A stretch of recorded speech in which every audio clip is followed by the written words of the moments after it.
মাথায় ক্যাপ দিয়ে সাদা কালো স্কার্ট পরে সাকিবের নজর কাড়লেন চিত্রনায়িকা শবনম বুবলী। তাই তার বিস্তারিত জানতে অবশ্যই ভিডিওটি না টেনে শুরু থেকে শেষ পর্যন্ত দেখে সঙ্গেই থাকুন।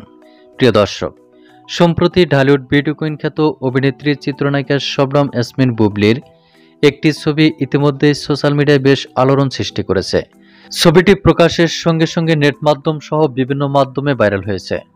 ছবিটিতে চিত্রনায়িকা শবনম ইয়াসমিন বুবলীকে দেখা যাচ্ছে ড্রামের সঙ্গে হেলান দিয়ে পিছনে হাত রেখে মাথায় ক্যাপ দিয়ে সাদা কালো স্কার্ট পরে দূর-দূরান্ত লোকে ধরা দিয়েছেন চিত্রনায়িকা শবনম বুবলী, যা দেখে রীতিমতো অবাক হয়েছেন সকল ভক্ত দর্শক ও শুভাকাঙ্ক্ষীরা, যার ফলে সকলের প্রশংসায় বাড়ছেন চিত্রনায়িকা শবনম বুবলী।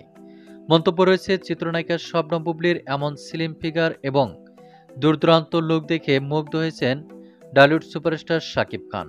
মাথায় ক্যাপ দিয়ে সাদা কালো স্কার্ট পরে শাকিবের নজর কেড়েছে বুবলী, এমনই একাধিক মন্তব্য রয়েছে সোশ্যাল মিডিয়ায়। তো প্রিয় দর্শক, এ বিষয়ে আপনার কি মন্তব্য তা আপনার ধারণা মোতাবেক কমেন্ট করে জানিয়ে দিন নিচের কমেন্ট বক্সে। ধন্যবাদ পুরো ভিডিওটি উপভোগ করার জন্য।